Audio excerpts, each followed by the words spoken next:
This is Tim Bryce with my column titled, Not Invented Here Complex. A phenomenon I have run across on more than one occasion in my travels through the corporate world is what is commonly referred to as the Not Invented Here Complex, or simply NIH. I have encountered it in North America, Asia, Europe, and a little bit down under in Australia. Basically, NIH is a situation when an idea or invention is rebuffed simply because someone outside of the company thought of it first. The idea may be perfectly sound, but if it wasn't invented internally, it isn't considered legitimate. The premise that something invented externally cannot be any good is a rather myopic and pig-headed point of view involving some rather large egos. Not surprising, larger companies are more inclined to adopt such an attitude as opposed to smaller ones. I don't want to drop any corporate names here, but I have seen some rather large Fortune 500 companies say something to the effect, "Well, we're the XYZ company, the world's largest manufacturer of widgets, and you're just a small nobody. What makes you think you're so smart?" Even after you carefully explain your idea and refute all of their objections, they still refuse to admit defeat. It is at this point when their superiority complex turns into a jealous rage.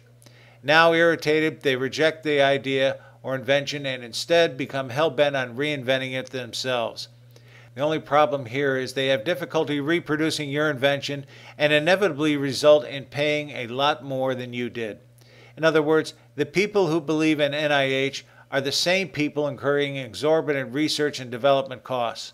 In all likelihood, they have as much of a chance of producing a better design of your invention than you do of producing their widgets.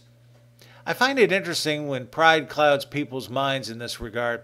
As for me, if someone has built a better mousetrap, I would much rather buy it than try to reinvent it myself at considerable expense. Basically, I want to just get on with the job. Years ago, we made a presentation to a large electronics company in California regarding our system's design methodology. The company politely listened to our pitch, but afterwards made it clear they thought they would produce a better methodology themselves.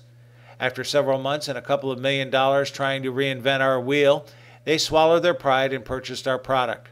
Costs had finally overtaken egos. Plain and simply, NIH is inflationary and a horrible price to pay for a pompous ego. I don't care how big your company is a good idea, regardless of who invented it. Take the ego off the table and get the job done. I do not understand the compulsion by some people to reinvent the wheel. Friends, keep the faith. This is Tim Bryce in Palm Harbor, Florida. Follow me on the internet at timbryce.com.